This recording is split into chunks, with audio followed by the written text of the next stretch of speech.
The snow fell in gentle flakes outside the window as Mark Davidson stared at the woman standing in his doorway, the same woman who had walked out of his life 5 years ago, leaving him to raise their daughter alone. What happened next would change everything they thought they knew about love, forgiveness, and the wisdom that sometimes comes from the most unexpected source, a child who sees with her heart what adults cannot see through their pain. If you've ever wondered if second chances are real or if the holidays truly are a time for miracles, this story might just answer that question. Make sure to like this video and subscribe to our channel for more heartwarming stories that remind us what matters most in life. 5 years. That's how long it had been since Mark had seen Claire's face. 5 years of bedtime stories without a mother's goodnight kiss. 5 years of school plays with an empty seat beside him. 5 years of answering his daughter Lily's increasingly difficult questions about why mommy wasn't coming home. Mark stood frozen in the doorway, the Christmas Eve preparations forgotten behind him. The half-decorated tree, the cookies cooling on the rack, the holiday movie paused on the television, all of it faded into the background as he stared at Claire, her cheeks flushed from the cold, snowflakes melting in her dark hair. "Hi, Mark," she said softly, her voice exactly as he remembered it. "I know I should have called first." Mark's throat felt tight. 1,000 responses raced through his mind, angry ones, hurt ones, confused ones. But before he could choose, a small voice called from behind him. "Daddy, who's at the door? Is it Santa already?" 7-year-old Lily appeared at his side, clutching her favorite stuffed reindeer. She looked up at the stranger on their doorstep with curious eyes, not recognizing the woman who had given birth to her. Claire's hand flew to her mouth, her eyes instantly filling with tears. "She's so big," Claire whispered, almost to herself. Mark placed a protective hand on Lily's shoulder. "Lily, this is Claire. She's an old friend who's come to visit." Claire's eyes flashed with pain at the word friend, but she quickly composed herself, kneeling down to Lily's level. "Hello, Lily. It's very nice to meet you. I love your reindeer." Lily studied Claire's face with the intense focus only children can manage. "Thank you. His name is Dasher. Daddy gave him to me when I was little." The awkward silence that followed felt endless until Mark finally stepped aside. "You'd better come in. It's freezing out there." Claire stepped into the warmth of the home she had once shared with Mark, her eyes taking in the changes, new furniture, different wall colors, photos she wasn't in. Mark led them to the living room, where the Christmas tree stood half-decorated, ornaments scattered across the coffee table. "We were just finishing the tree," Mark explained unnecessarily. "It's our tradition to do it on Christmas Eve." Claire nodded, perching on the edge of the sofa as if afraid to take up too much space. "It looks beautiful." Lily, oblivious to the tension between the adults, climbed onto the couch next to Claire. "Do you want to help? Daddy lets me put the star on top, but you can hang ornaments if you want." Mark watched Claire's face carefully, seeing the emotions she was struggling to contain. "Lily, why don't you go get those cookies we baked? I bet Claire would like one." When Lily skipped off to the kitchen, Mark turned to Claire, keeping his voice low. "Why are you here, Claire? After 5 years of nothing, why show up on Christmas Eve?" Claire's hands twisted in her lap. "I've been in therapy for the last 2 years. Working through everything. My depression, my fears about motherhood, the way I ran when it all became too much." She looked up at him, her eyes pleading. "I know I don't deserve forgiveness or a place in her life. But I needed to see her, just once. To tell her I'm sorry, even if she doesn't understand what for." Mark ran a hand through his hair, the anger he'd nursed for years warring with the compassion he couldn't help feeling. "She doesn't know who you are, Claire. She thinks her mother didn't want her and left. That's what you did." "I know," Claire whispered, a tear sliding down her cheek. "And I'll never forgive myself for that. But I want to make it right, somehow. If you'll let me." Lily returned with a plate of slightly misshapen Christmas cookies, her small face beaming with pride. I made these ones with the red sprinkles. Daddy did the green ones because green is his favorite color. Claire accepted a cookie with a trembling smile. These look delicious. Did you know that when I was little, I used to bake cookies with my mom too? As Lily chatted happily with Claire, Mark watched them together, seeing the similarities he'd tried to ignore for years, the same dimple when they smiled, the same way they tilted their head when listening. His heart ached with conflicting emotions, protection for his daughter, lingering hurt from Claire's abandonment, and something else he wasn't ready to name. The evening progressed in a strange dance of politeness and underlying tension. They finished decorating the tree together, Lily directing them with the authority of a tiny Christmas general. When it came time for the star, Mark lifted Lily onto his shoulders as he had done every year. Wait, Lily said suddenly. I think Claire should help too. Mark and Claire exchanged surprised glances. After a moment's hesitation, Claire stepped forward, steadying Lily's hand as she placed the star on top of the tree. The three of them stood there, connected in that moment, the twinkling lights reflecting in their eyes. Later, after hot chocolate and Christmas stories, Mark announced it was Lily's bedtime. Claire rose to leave, but Lily grabbed her hand. Can Claire help tuck me in, Daddy? Please. Mark hesitated, then nodded, unable to deny his daughter on Christmas Eve. He followed them to Lily's bedroom, watching as Claire admired the space-themed room with genuine interest, asking Lily about the planets painted on her ceiling and the books on her shelf. As Lily climbed into bed, she looked between the two adults with a thoughtfulness beyond her years. Daddy, is Claire my mommy? The question hung in the air like a suspended snowflake. Mark felt his heart stop, then race. Claire stood frozen, her eyes wide with shock and fear. Why would you ask that, sweetheart? Mark managed to say. Lily shrugged with the simple logic of childhood. Because I have your eyes and your smile, but I have her nose and her hair. And in the picture in your drawer, you're both holding a baby that looks like me. Mark closed his eyes briefly. The photo he kept hidden in his bedside table, the one family photo they had taken before Claire left, when Lily was just 2 months old. He hadn't known Lily had found it. And, Lily continued, her voice small but certain, sometimes when you think I'm sleeping, you look at that picture and you look sad. And Claire looks at me the same way you look at that picture. The silence that followed was deafening. Mark looked at Claire, whose tears were now flowing freely down her face. In that moment, he realized that the decision had been taken from him by the perceptive little girl they had created together. Yes, Lily, he said finally, his voice rough with emotion. Claire is your mother. What happened next shocked them both. Instead of confusion or anger or tears, Lily's face broke into a wide smile.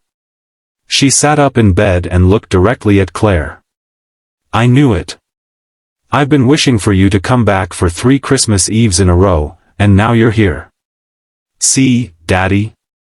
Wishes do come true. Claire made a sound somewhere between a laugh and a sob, covering her mouth with her hand. Mark felt his own eyes burning with unshed tears. Lily, Claire said, her voice trembling, I need to tell you something very important. I didn't leave because of you. I left because I was sick, not the kind of sick where you cough or get a fever, but sick in my heart and my mind. I was scared and sad all the time, and I didn't know how to be a good mommy to you. Lily considered this with solemn eyes. Like when I'm scared of the dark sometimes? Claire nodded, moving to sit on the edge of Lily's bed. Kind of like that, but bigger and all the time. But I've been getting help to not be so scared anymore. And not a single day went by that I didn't think about you and love you and miss you. Mark watched this exchange with a lump in his throat.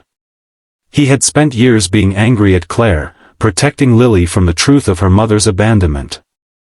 But seeing them together now, he wondered if his protection had also been a kind of barrier, keeping Lily from a part of herself, and perhaps keeping himself from healing too.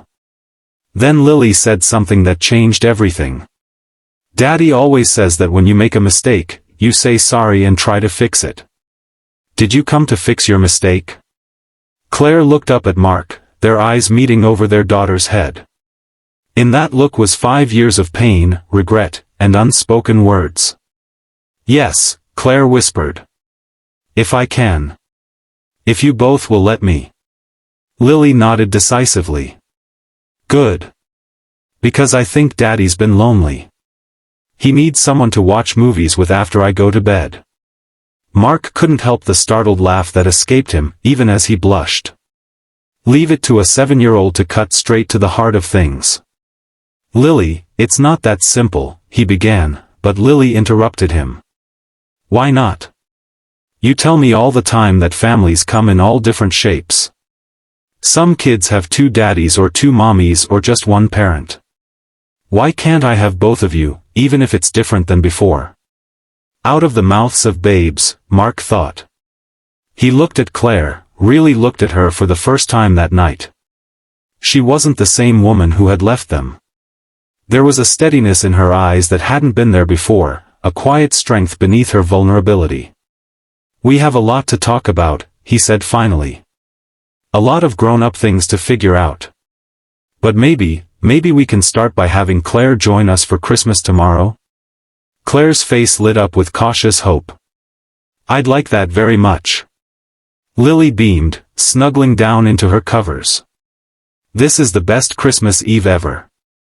Can you both tuck me in?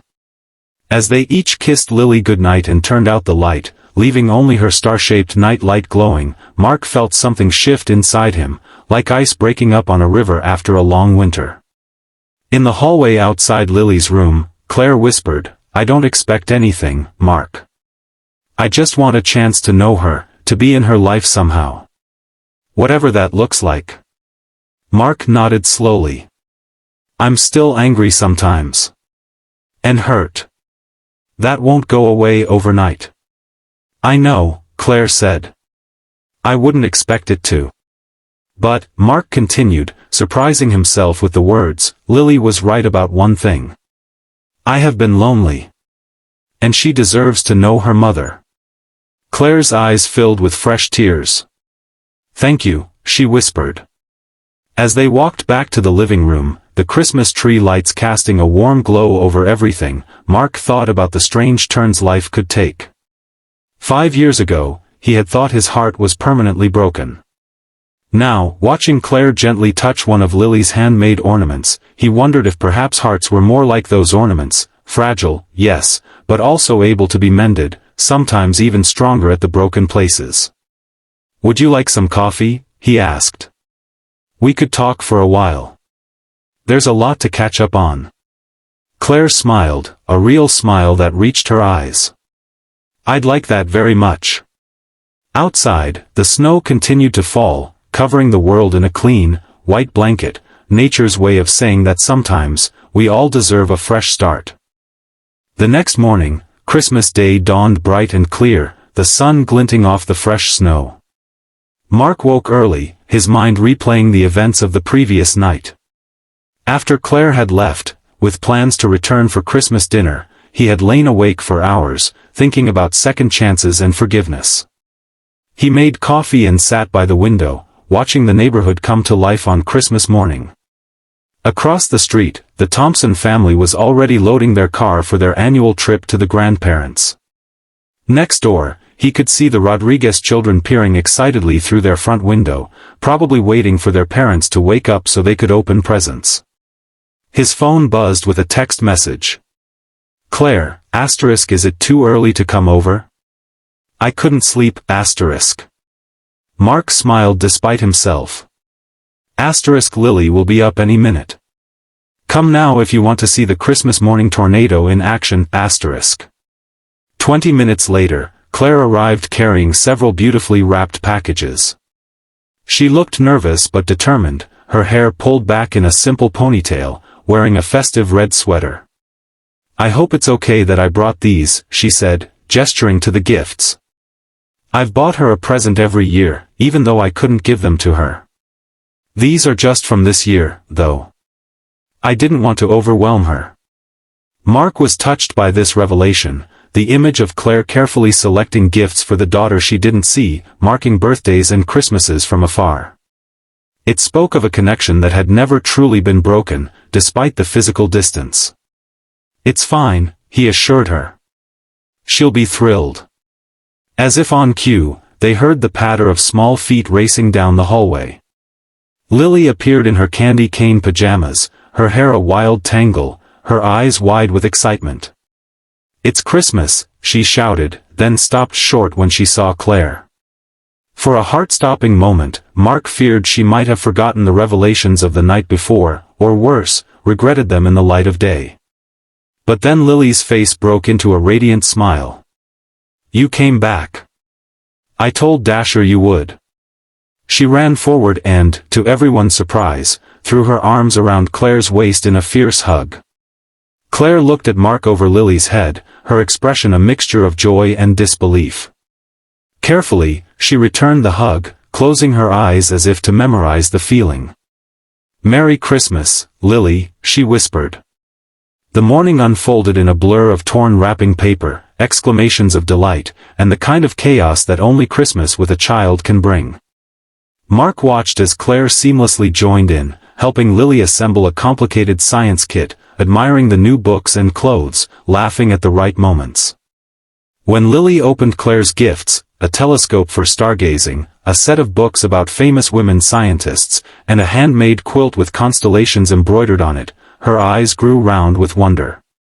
"How did you know I love space?" she asked Claire. Claire smiled softly. "Your daddy mentioned it last night. And I loved space when I was your age too. I used to dream about being an astronaut." "Me too," Lily exclaimed. "Daddy and I go camping sometimes just so we can see the stars better. You should come next time." Mark saw Claire's quick glance in his direction, checking if this was overstepping. He gave a small nod. One step at a time, he thought. One small step at a time. As the day progressed, they fell into a rhythm that felt both new and strangely familiar. Claire helped in the kitchen, preparing the Christmas dinner alongside Mark. They moved around each other cautiously at first, then with increasing comfort, remembering old habits and creating new ones. Lily flitted between them, asking Claire endless questions about her life, her favorite foods, whether she liked dogs or cats better, if she knew how to ice skate. Claire answered each one patiently, occasionally sharing a smile with Mark over their daughter's boundless curiosity. During dinner, Lily suddenly asked, "Are you going to live with us now?" Mark nearly choked on his cranberry sauce. Claire carefully set down her fork. "No, sweetheart," Claire explained gently. "I have my own apartment not too far from here. But I hope I can visit you often, if that's okay with you and your dad." Lily considered this, her brow furrowed in thought. "But how will you be my mom if you don't live with us?" It was the question Mark had been dreading, the complicated reality that couldn't be wrapped up neatly with a bow like a Christmas present. To his surprise, Claire handled it beautifully. "Being a mom isn't just about where you live, Lily. It's about loving you and being there for you when you need me. Some families live all together in one house, and some families live in different houses but still love each other very much." Lily nodded slowly. "Like Emma at school. Her mom and dad live in different houses, and she goes back and forth." "Something like that," Mark said, jumping in to help. "But we're going to figure it out as we go, okay?" Lily seemed satisfied with this answer, returning to her mashed potatoes with renewed interest. Mark caught Claire's eye across the table, a silent acknowledgement passing between them. They were navigating uncharted waters, but somehow, they were staying afloat. After dinner, as the winter sky darkened early, they bundled up and went outside to try Lily's new telescope. The night was clear and cold, perfect for stargazing. Claire showed Lily how to find the North Star, her voice soft with wonder as they gazed upward together. "That's Polaris," Claire explained. "Sailors used to use it to find their way home when they were lost at sea." "Like a lighthouse?" Lily asked. Exactly like that, Claire smiled. A lighthouse in the sky. Mark watched them from a few steps away, their breath forming small clouds in the frigid air, their faces illuminated by the soft glow of the porch light. Something about the scene made his chest ache, not with pain, but with a bittersweet recognition of what might have been, and what still could be. Later, after Lily had finally crashed from her Christmas excitement and fallen asleep clutching her new stuffed astronaut, Mark and Claire sat in the living room with mugs of hot chocolate, the Christmas tree lights providing the only illumination. "Thank you," Claire said quietly. "For today. For letting me be part of it." Mark nodded, staring into his mug. "She's amazing, isn't she?" "She's perfect," Claire agreed. "You've done an incredible job with her, Mark. I need you to know that I see that." The compliment warmed him more than he expected. For years, he had doubted himself, wondered if he was enough for Lily, if she was missing something essential without a mother. Hearing Claire acknowledge his efforts meant more than he could express. "It hasn't always been easy," he admitted. "There were nights I'd find myself Googling how to braid hair at midnight, or panicking about what to do when she started asking questions about periods and boys." Claire laughed softly. "I can imagine. But you figured it out." "I had help. My mom, your mom sometimes. Friends. But yeah, we managed." He paused, then asked the question that had been on his mind all day. "What happens now, Claire?" She set down her mug, her expression serious. "That depends on what you want, and what's best for Lily. I'd like to be in her life regularly, not just holidays and special occasions. I want to know her, really know her. Help with homework, cheer at soccer games, all of it. But I know that's a lot to ask after everything." Mark considered her words carefully. "I think we start slow. Maybe dinner once a week? You could come over, or take her out somewhere. We build from there." Claire nodded, relief evident in her face. "I'd like that. And Mark, I want you to know that I'm not the same person who left. I've done a lot of work on myself. The postpartum depression, the anxiety, I've learned how to manage it. I'm on medication that helps, and I have coping strategies now." "I believe you," Mark said, and realized he meant it. The Claire he remembered had been fragile, overwhelmed, her eyes constantly darting as if looking for escape. This Claire was present, grounded, her gaze steady even when discussing difficult topics. "There's something else," Claire said, hesitating. "I've been sober for 3 years." Mark's eyebrows rose in surprise. He had known Claire drank to self-medicate her anxiety, but he hadn't realized how serious it had become after she left. That's really great, Claire. I'm proud of you." "Thank you," she said, her voice thick with emotion. "It wasn't easy, but it was necessary. I couldn't even think about being in Lily's life until I was healthy enough to be consistent and reliable." They talked for hours, filling in the gaps of the past 5 years. Mark told her about Lily's first day of school, her obsession with space that began when she was 4, the time she broke her arm falling from the monkey bars and was more fascinated by the X-ray than upset about the pain. Claire shared her journey through rock bottom and back, the therapy, the support groups, the small apartment she had furnished with Lily in mind, hoping someday she might visit. She had become an art therapist, working with children experiencing trauma and mental health challenges. "I wanted to help kids who feel different or scared or alone," she explained. "The way I felt, the way I was afraid Lily might feel because of me." As the night grew late, Claire reluctantly stood to leave. "I should go. This has been more than I ever hoped for." At the door, she turned to Mark, her expression vulnerable. "Can I ask you something? Do you think you could ever forgive me?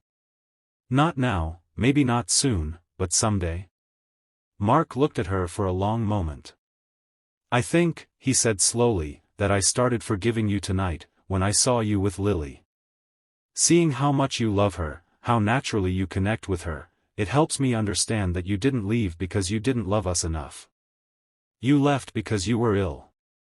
Claire's eyes filled with tears. "Thank you for saying that." Impulsively, Mark reached out and squeezed her hand. "Merry Christmas, Claire." "Merry Christmas, Mark," she whispered back. The weeks that followed established a new rhythm in their lives. True to her word, Claire became a regular presence, starting with weekly dinners that expanded to helping with school projects, weekend outings, and eventually, overnight stays at Claire's apartment, which she had set up with a special space-themed bedroom just for Lily. Mark watched his daughter blossom with the addition of her mother in her life. Lily had always been confident and happy, but now there was a completeness to her that he hadn't realized was missing. She talked endlessly about "my mom" to anyone who would listen, proudly introducing Claire at school events. For Mark, the adjustment was more complicated. There were moments of resentment that would surface unexpectedly, when Claire knew the answer to a question about Lily that he didn't, or when Lily ran to her mother first with exciting news. But there were also moments of profound relief and gratitude, having someone to share the parenting load, someone who loved Lily as fiercely as he did. Spring arrived, melting away the last traces of that fateful Christmas snow. One evening, after Claire had taken Lily to her apartment for their now regular Saturday night sleepover, Mark found himself alone in the quiet house, looking through old photos. There was Lily as a newborn, tiny and red-faced. Lily on her first birthday, cake smeared across her cheeks. Lily starting kindergarten, her backpack almost as big as she was. A chronology of moments, some that Claire had missed, some that she was now creating with them. His phone buzzed with a text from Claire, "Lily wants to know if you'd like to join us for pancakes tomorrow morning. She says, and I quote, 'Daddy makes the best pancake faces and you make the best pancake batter, so together it would be epic.'" Mark smiled, typing back, "How could I refuse such a compelling argument? See you at 9, As he set down his phone, he realized something had shifted within him. The anger that had been his companion for so long had faded to a dull ache, and in its place was something new, not the love he had once felt for Claire, but a different kind of affection. The kind reserved for someone who shares your greatest joy, your deepest concern, your most important responsibility. They were becoming a family again, not the one they had been before, but something new and perhaps stronger for having been broken and carefully, intentionally rebuilt. Summer came, bringing with it Lily's 8th birthday. They decided to celebrate together, hosting a space-themed party in the backyard. Mark built a rocket ship out of cardboard boxes, while Claire created a solar system of hanging decorations and star-shaped cookies. As the party wound down and the last little astronaut had been picked up by their parents, the three of them collapsed on the porch steps, exhausted but happy. "Best birthday ever," Lily declared, her face still painted with glittery stars. "Having both of you here made it perfect." Claire and Mark exchanged smiles over their daughter's head. There was an ease between them now, a comfortable partnership that had developed over months of co-parenting. "I have something for you," Claire said suddenly, reaching into her pocket. "It's not wrapped, I'm afraid." She handed Mark a small key. He looked at it questioningly. "It's to my apartment," Claire explained. "For emergencies, or if you ever need to drop off Lily and I'm running late, or whatever." The gesture was practical, but they both knew it represented something more: trust rebuilt, boundaries respectfully re-established. "Thank you," Mark said, adding it to his keyring. "That makes sense." Lily yawned dramatically between them.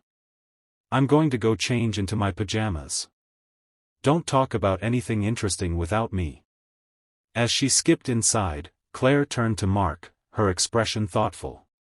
"Can I ask you something?" "Of course." "Are you happy? With how things are now, I mean." Mark considered the question seriously. "I am. It's not what I pictured for our lives, but it works. Lily is thriving, and that's what matters most." Claire nodded, looking out at the yard strewn with party decorations. I used to dream about fixing everything, making it like it was before. But I think this is better, in some ways. We're more honest with each other now. More intentional about our choices. I agree, Mark said. And for what it's worth, I'm glad you came back that night. It took courage. Claire smiled, the setting sun catching the gold flecks in her eyes. It was Lily who made it possible. What she said that night, about wishes coming true and families taking different shapes, it was like she could see possibilities that we couldn't. She's wise beyond her years, Mark agreed. Sometimes I think she's raising us instead of the other way around. They laughed together, a comfortable sound in the gathering twilight.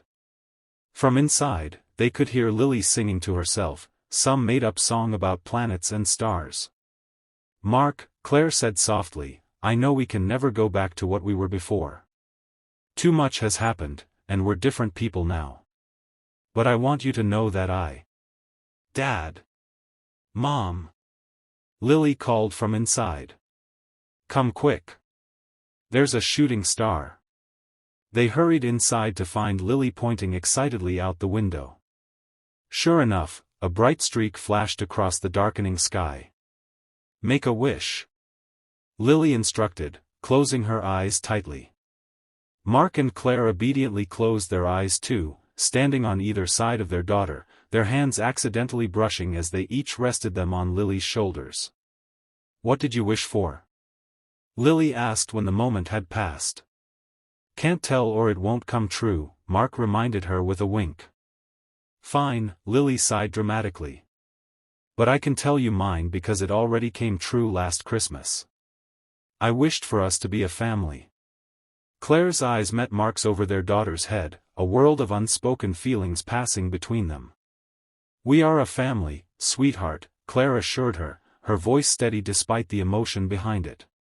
Just like you said, families come in all different shapes.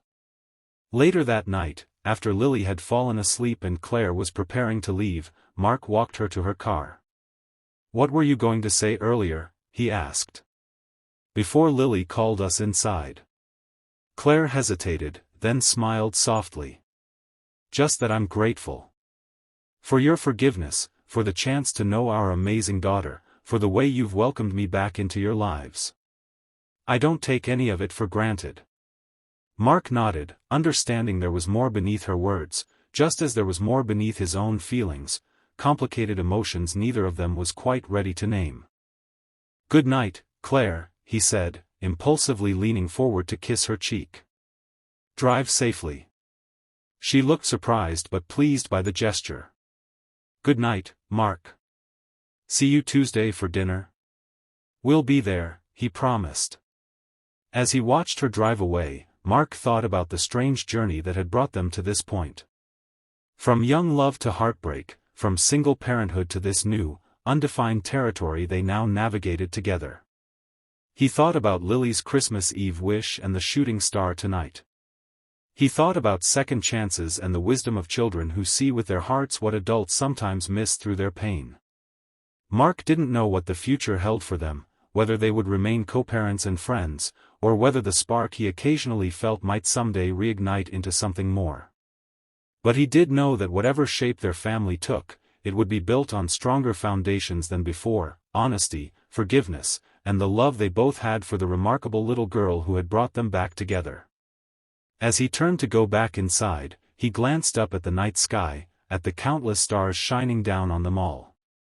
Like Claire had told Lily, the North Star was a lighthouse in the sky, guiding lost sailors home.